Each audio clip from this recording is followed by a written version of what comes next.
everybody. Can you hear me? Excellent. It's a good start. Hopefully this isn't going to fall off. You'll have to forgive me. This is the first time I've actually done this talk, so hopefully it goes smoothly. Yes, like Peter said, my name's Alice. I've been working for a company called Allen Archaeology for about 10 years. And my next slide was all about introducing what commercial archaeology is, but by the sounds of it, you're all on top of that and know exactly what it is. So I'll just start with where Burton Agnes is. Slap bang in the middle of Driffield and Bridlington in the East Riding of Yorkshire. And yes, I did have to look that up this morning because I couldn't remember. It's been a while. So why were we going to Burton Agnes? Part of what's called a farm-based anaerobic digestion plant, also known as a biodigester. Basically, the farm collects all the animal waste and plant waste, sticks it in a massive tank and lets it rot, and they use the gas to in part power the farm, and the rest is sold back to the grid as clean energy. This project had multiple phases of work. As you can see on the board there, we've got the site highlighted in red. So it's just outside Burton Agnes itself, a stone's throw away from the hall. In fact, the land is owned by the estate of the hall. Unfortunately, we didn't get to go, we were a bit busy. And as you can see, we had an area of excavation up at the north, and then that big long red line is the whole road to site. We started off with a desk-based survey along with some geophysical excavation, and conveniently, the site shows up on Google. This is the map from 2005, and as you can see here, we have a lovely round barrow and a very large square barrow. This whole area is absolutely peppered with archaeology, all the way from the Neolithic right the way through to the Industrial Revolution. We figured out that this was probably going to be prehistoric, maybe Bronze Age, and there's a mortuary enclosure just to the north. You can see just the rectangle at the top there. So what we did was search the HER and come up with all these things, and basically from that informed us that yes, we will definitely need to be doing geophysical survey, and this is what we got. The glorious two barrows, some potential associated features, and an awful lot of farming. We think it's mostly modern agricultural activity, a little bit of sort of land levelling and landscaping, that kind of thing. But the beauty of it was those two barrows showed up very, very clearly. Ooh, not wrecking the place, I swear. So what we did after that, quite quickly after the geophysics, was these 6 trial trenches. These were to narrow down the area of study. We didn't include the barrows in these trial trenches because we knew they were going to be 100% excavated, and just having a little nibble in a trial trench would cause more problems than it would solve later. It's like doing keyhole surgery, but on something that you don't know what you're doing. So we left those intact, and I'm really glad that we did. So, what did we do next? Unfortunately, it involved watching miles and miles and miles of topsoil being stripped for the road, because we had to be able to access the site, as did all the construction crew for creating this biodigester. We said that there's absolutely no point in us extending the big SMR strip map record area over the first 5 trenches areas because there was nothing there. That was signed off by the council, and they said you can begin work there as long as you watch all this road. We didn't find anything apart from a very green and smelly cow, so for the chances of contamination, we did not excavate that. Anything that could cause us illness or anybody in the office, absolutely, we just left it where we found it. And this area was decided on. We did it in 2 phases. So the southern half, sort of the bottom half on there, was the first phase that we did, and we found a lot of post holes and rubbish pits and things like that, all dating to the prehistoric times, which is very nice. The condition on the barrows was 100% excavation. Now, I don't know how many of you have dealt with commercial archaeology before, but normally what we deal with is 10 to 50%. So when we heard that we were 100% excavating 2 barrows, we all got very, very excited and started bribing management to get on that job. No bribes were taken, just in case anybody was wondering. And so in came the machines, and we started stripping the area. Now, it's all beautiful Flamborough chalk around there, so it all shows up very, very nicely. You can see my colleague, is that Damien? Yeah, Damien digging the first slot in the round barrow on the left. The stripe going through the round barrow is unfortunately some agriculture, but it didn't really affect the ditch because those ditches were so massive. And the gorgeous square barrow, now I've never seen a square barrow that large before. I've heard of them with the Ares culture with all the lovely chariots and that kind of stuff. So we were expecting sort of the double-decker version of a chariot. Didn't get one, but can't complain too much about what we did get. So what I'm going to do is go through this chronologically. We start in the early Neolithic period with not the round barrow, but features within the ditch almost. So those red circles indicate where the features that I'm talking about are. And that lovely picture on the left is of a post hole, which has these lovely spiderweb-like cracks on the bottom. So the stones just to the right of the vertical scale, they're solid, but they're cracked. And that means they've had something very heavy placed on them, and over the time that has cracked the chalk. And the only thing we can think of that requires a very shallow post hole and is very, very heavy is stones. Now, obviously, that's Orkney. That just happens to be the stone circle I have a photo of. But one of my colleagues at the time who was excavating with us actually dug on Dorrington Walls and the Stonehenge excavations and said there's very similar features, similar size, similar shape, with the radial cracks on the bottom of the chalk. So that was pretty much a given for us anyway, at least, that indications that there's a potential of an earlier stone circle before the barrow was excavated. And another nice early feature is the first of our many, many graves. Hopefully nobody's bothered by pictures of skeletons because we found quite a lot of them, and that's where all the goodies come from, really. This one was really interesting. Unfortunately, this poor individual lost their feet to the barrow ditch. It was well and truly cut, and the head, we have no idea, basically. Unfortunately, these skeletons were not in great condition. They weren't very deep, and they've been there for a very, very long time. So the bones, whilst they look in good condition there, that's because they're still being held together by the little bits of spoil and grave fill that we left below them for the photos. The assemblage now, all the skeletons unfortunately fits into archive boxes, and there's 19 individuals in there. But never mind, we did what we could. The picture on the top right is actually the grave before it was fully excavated. And interestingly enough, this individual was buried underneath a layer of burnt stones. We don't know why. None of these stones were worked, but they're also not local. They're clearly not chalk. We've got no idea where they came from. So that's the first of the many mysteries that this site at Burton Agnes has given us. Now, slightly later is this beautiful barrow ditch. As I said, we excavated it 100%. This is obviously near completion, but it gives you a lovely example of just sort of the monumentality of this. Before we started excavating, there was absolutely no signs of any mound. We have no idea when that was ploughed flat, or we assume it did have a mound based on the fills that are in the ditch, but we don't know when that went.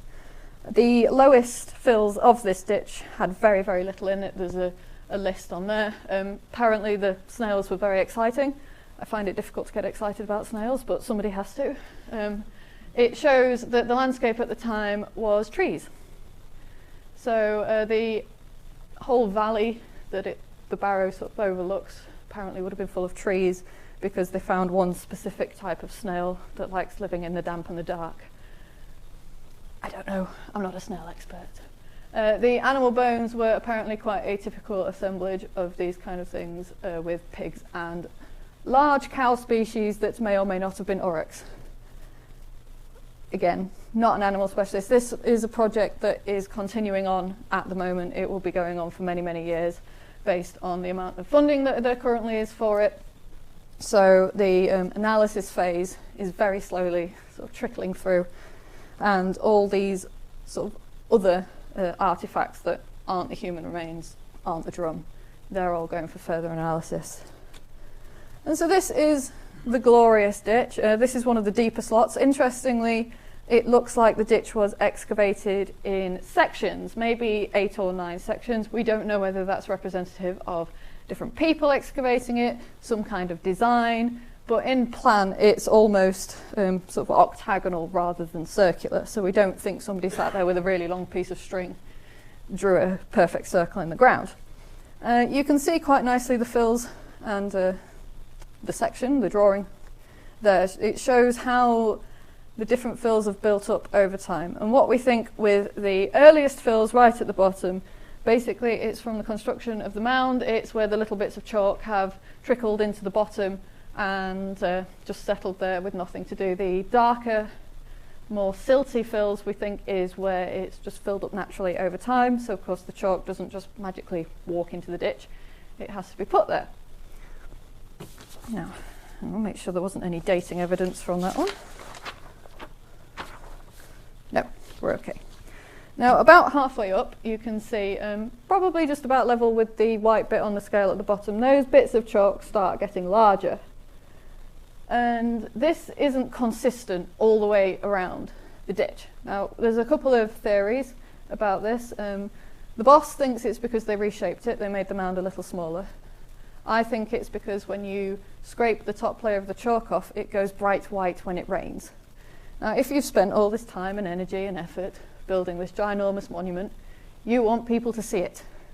It's in a perfect position right down the landscape, almost all the way to Bridlington. You can see from the top of the hill.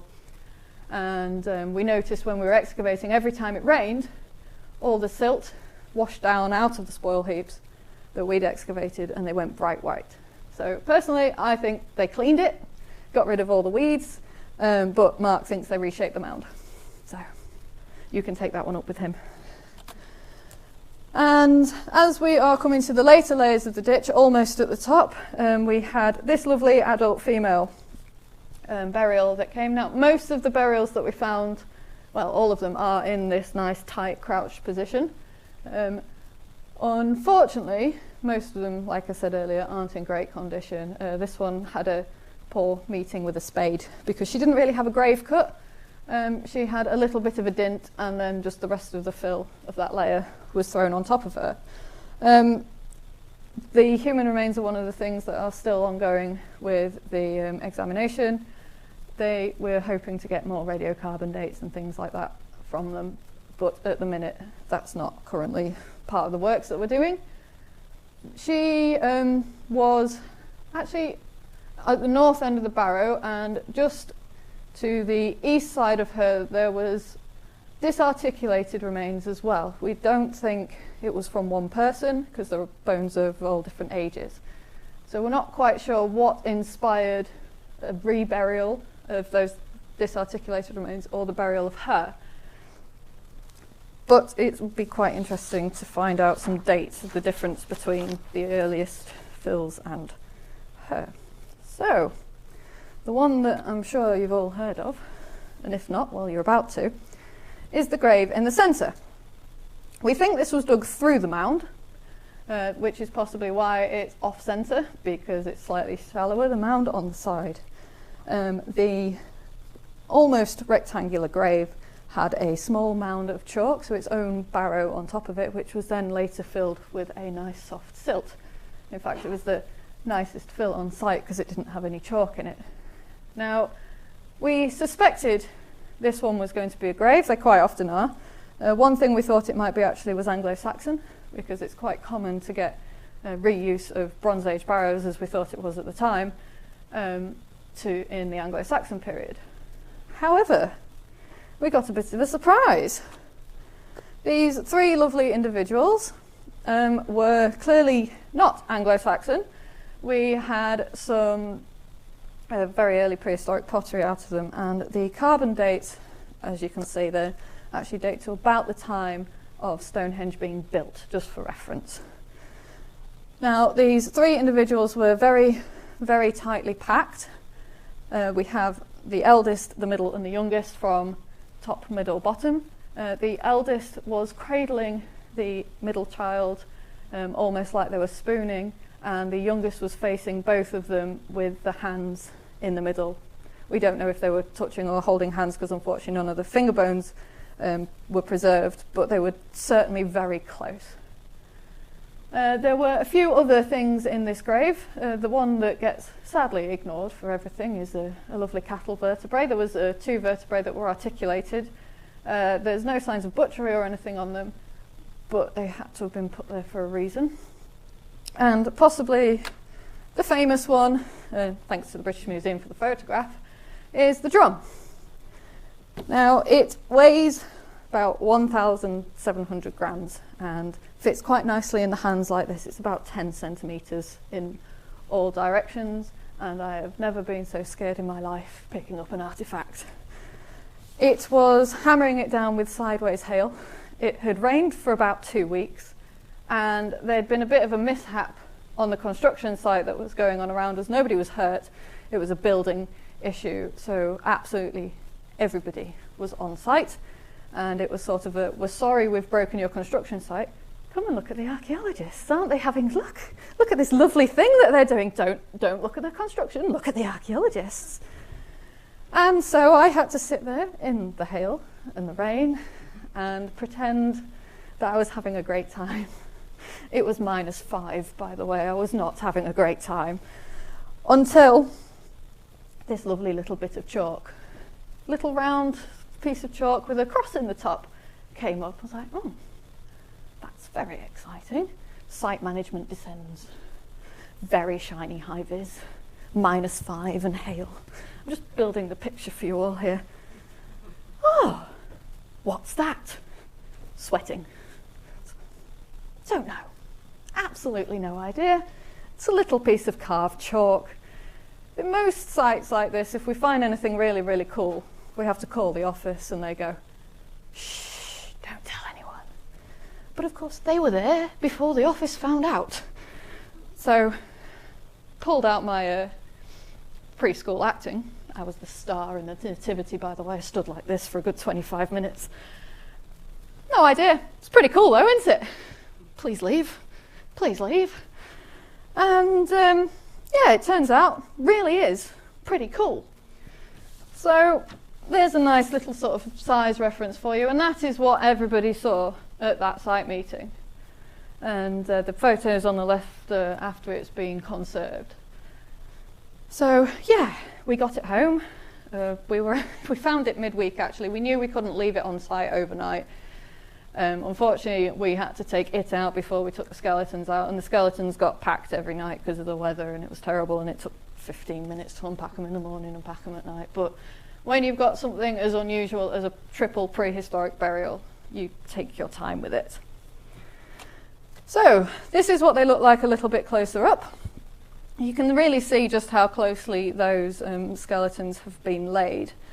And this really nicely illustrates this photograph, just how much care and how much effort has been put into this grave. The eldest and the middle child were on what we've been calling a chalk pillow. Basically, they'd created about a 5-6 centimetre thick layer of chalk paste and chalk stones, and the heads of the children have been laid on it. The bone pin and the chalk ball were actually directly on the cut of the grave, so they were basically the first things that went in.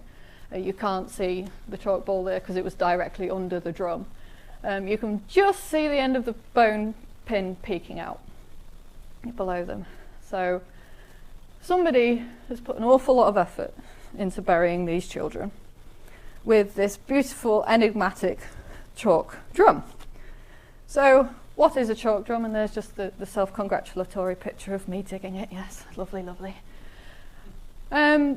We don't know, basically. There have been endless theories, religious symbols, some kind of artwork. There's an interesting paper that was brought out suggesting that if you wrap a piece of string around the Folkton drums an X number amount of times, that equates to a Neolithic meter, which apparently a lot of the barrows and Stonehenge are apparently also built on this Neolithic meter. Or maybe another suggestion was that they were rolled across the ground X number of times based on the decoration. Personally, I think that's a load of crap. The decoration is so fine on the outside, a few tumbles in the grass and it would start wearing away its chalk. It's very soft.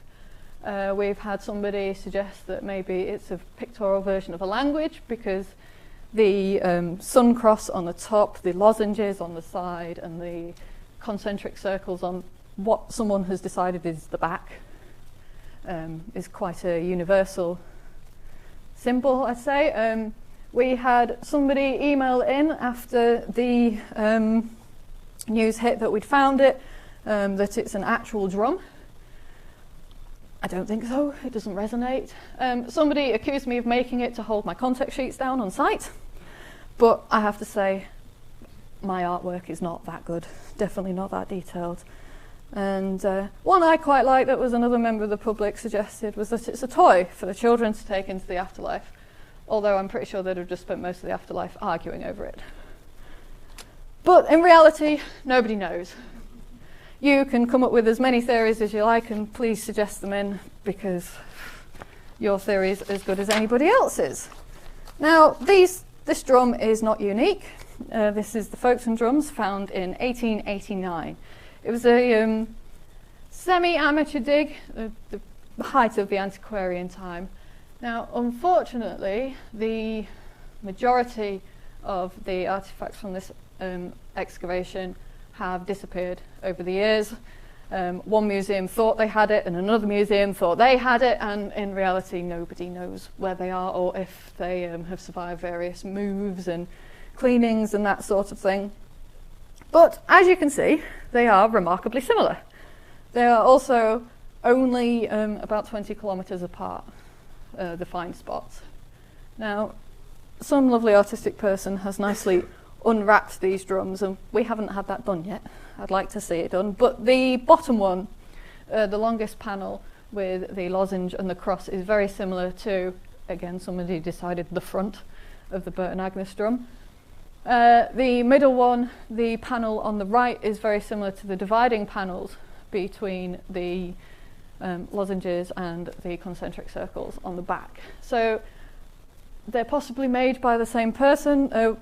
We're hoping to have chemical analysis done to see if they're from the same chalk. The Folkton drums were examined and found to be from local Flamborough chalk, which makes sense. There's a few other similarities between the graves. It was similar sort of shape, similar sort of size, but interestingly, the Folkton grave had 3 drums and 1 child, and of course we had 3 children and 1 drum, which kept me up in the middle of the night. We went home over the weekend, and about 3 o'clock in the morning I was like, what if there's 2 more? Back to sleep, Alice, it's fine, you've dug it all out, it's all safe in the office, there's not going to be any more. But interestingly enough, there was also a bone pin found in that grave as well. There is a 4th drum that is completely undecorated as well, found in Levant, I think that's how you say it. It has the cylindrical shape with a very rough raised circle on the top of it. It's completely undecorated. It wasn't found in a grave though, it was found in what's been deemed a rubbish pit. Now, I don't like to throw the word ritual around because everything is a ritual. Going to the pub, brushing your teeth. But also in the pit in Levant, there was a chalk ball and a hand axe, 3 grave goods. So there's something to do with the number 3 in this society. We don't really know what. We're also not really sure why 4 drums have been found in Yorkshire and the other one was found so many miles away. We don't know if it was a travelling craftsman who unfortunately didn't get a chance to finish the last one, or whether somebody has basically moved down south. And sadly that is something that we probably will never know. Now, considering this is the big famous artefact that everybody has heard about and hopefully some people have been down to London to see, it's actually not even a tenth of the things that we found on this site, and there's no way I can cover absolutely everything. So I'm going to basically race through the rest of prehistory to show you what we've got. Now, the ditch was closed, officially we think, with a very large dump of rubbish. Love that for us, because that means we found lots of things. This is just a few of the nice worked flints that we found in that singular dump. It was approximately 75 centimetres long, was mostly charcoal, and had 53 worked flints in it, plus a few bits of unworked but burnt flint. So, I mean, I'm not much for flint, and that was my desk at about 11 o'clock this morning. But there's a lot of them apparently, and it's quite unusual to find that many in one dump in barrow ditches. So that was quite nice for us. Originally we thought it might have been a half, some sort of ritual, tastes bad that, closing ceremony or something to do with the use of the ditch. But on later examination it turns out actually there was no in situ burning. So everything was dumped in after it had been burnt and gone cold, which was actually a bit of a surprise because it would have been nice to have some sort of big party to close it all off, but never mind. We skip about 1,000 years. Nothing seems to be going on. None of the post holes or rubbish pits or anything like that date to the Beaker period. We have 5 or 6 sherds of Beaker pottery, but it's all very small and probably not deposited on purpose. We don't think it is, or well, definitely deposited on purpose, but not as sort of a reuse of the barrow. Until the Bronze Age, where we have this gentleman who, I don't know why everybody was so excited about burying people in that top bit. It's one of the shallowest parts of the ditch, but this is much later because of the artifacts that we found him with. Now, I think personally he comes with some absolutely stunning artifacts. I mean, did I find them as well? Maybe.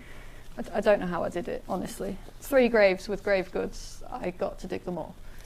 And honestly, it was just a matter of who finished which feature first, as often is with commercial archaeology. Although one of my colleagues did pass up the grave in the middle. He was kicking himself after that. No, I'm done with digging people. I just want to go and dig a ditch slot with no skeletons in it. Yeah, okay, no worries, I'll do it if you want. Right, so this gentleman, here he is in all his glory. Again, nice and tightly crouched. A very odd-shaped grave cut, this one. In true archaeology fashion, he turned up on the last day. We were doing a final survey over site. We took 3D pictures of the entire barrow and we're cleaning everything up. And for the first time in about 2.5 months, the ground thawed, which meant everything was wet rather than ice. And just this little brown splodge showed up. I'm like, okay, it's fine. There'll be another stone hole. It's right next to one of the others. Don't worry. Oh, we've got legs. Okay, right, come on everybody. 4 people, 1 skeleton. It's a bit cozy. But it was fantastic because he had more grave goods than we'd seen in weeks. His beautiful food vessel, as it's called, was placed near his knees, just in front of his face, and sort of round his waist. Obviously there was no fabrics or anything like that, but we suspect possibly on a belt. We have a bone toggle and a flint blade. Now, there was also a very small bit of bronze, but that was so corroded, it was just a green stain by the time we got to it. So that, unfortunately, didn't even survive excavation or lifting. And these are the lovely things that he was buried with. So the flint blade has been described as a non-recognised type, which basically means it doesn't have a parallel at another site, which is quite nice. The red staining is just from all the water. It's just iron pan, basically. It's not, as one of my colleagues suggested, proof that he'd been stabbed in the back, literally. The toggle is absolutely beautiful. It's made from an animal limb bone. We don't know which one because it's been so beautifully worked. The centre has been hollowed out and made round. Both ends have been cut and been rounded, and the central piercing there is, what's it called when it's like embedded in? You do it with screws. Countersunk, yes, thank you. And that is just one, on the right there is just one of the about 35 pieces of food vessel that came with this grave. I had a go at putting it back together this morning, but it turns out my jigsaw skills aren't great. It's beautifully impressed with, I think it's whipped cord. Basically you twist the cord and it creates these little loops and then you impress it in, and Someone has done a lovely, lovely job of decorating that pot. And this was basically the last activity in the round barrow, which brings us to our second barrow. It's a beautiful, gorgeous square one. There was a period of disuse after the Bronze Age. We now jump to sort of the mid to late Iron Age. We haven't got any carbon dating from this one yet. Again, it's all part of the process. It will happen eventually. This is about 14 metres square-ish, as long as you don't look at it too closely. It's kind of square. And once again, it was full of burials. No central burial this time, to which I think everybody was a little bit relieved and a little bit disappointed. Interestingly enough, they were only on 3 sides. We don't know if that's just due to preservation conditions. The side on the left of the picture, which is coincidentally the west, was downhill. It was much shallower than the rest of it. But we had 9 burials, 3 neonates, 3 subadults and 3 adults. Most of them Iron Age, one of them not. So I will start with the neonatal skeletons, which were found in these locations here. Interestingly enough, I don't know if it's just coincidence, but they sort of start oldest and then get younger as we go around, apart from that one at the very top left. Now, these tiny, tiny skeletons were in even worse conditions than the adults. You know, those bones of that age just do not survive well. They're not. It's quite sad, really. We had quite a few people who weren't keen on excavating these tiny little skeletons. But we do what we must. And as you can see, there's not a whole lot of them left. Mostly it was ribs, arms and legs. This one is a double burial. You can't really tell particularly well, the drawings are much clearer, but they're basically buried head to toe. We don't know if they were buried at the same time. These are one of the few on this site that don't have a dedicated grave cut. As you can be able to see in just a minute, most of these graves were cut very, very close. We think possibly the bodies were bound to be, so they would stay in these tiny, tiny grave cuts. These 2 folks did not have them. Again, no grave goods or anything like that. We don't really know much about them other than their age. There's not enough surviving at this time to draw any further conclusions from them. Now, the slightly older ones are in a little better condition. You can, just a nice little close-up of it there. So it's the top burial on the right and the bottom, and then one up on the top left as well. We haven't got sort of more specific ages for these folks yet, other than subadult. Now these, as you can see, as I was saying, these grave cuts are absolutely tiny. That poor one on the right there basically has his feet up to the face. But again, every single one of these has had an awful lot of care and attention put into the place they were buried and how they were buried. And the one on the left was buried with a brooch, possibly on the clothes, but we don't know, because unfortunately it's not in great condition. It is a bow brooch with a coiled head, we think. There's a few more tiny little flakes of it than that. It's just to do with how porous the chalk is and how delicate the iron is. It just doesn't survive very well. But these type of brooches mostly date to the mid-Iron Age, with some very tiny differences heading into the later Iron Age. That gives us a lovely date for at least that burial, and we suspect probably the other ones as well, because they're all treated in the same manner. They're all buried in the same monument in the same way. And our 2 eldest skeletons in there, both females, interestingly enough. The one on the left is Iron Age, but was also found with stone tools, and is also the only one that has been buried prone, so face down. We think the prehistoric pottery and the stone tools were probably left over from digging through the topsoil. There are a lot of post holes, and there's a possible fence line, which I won't bore you with because it's just pictures of holes.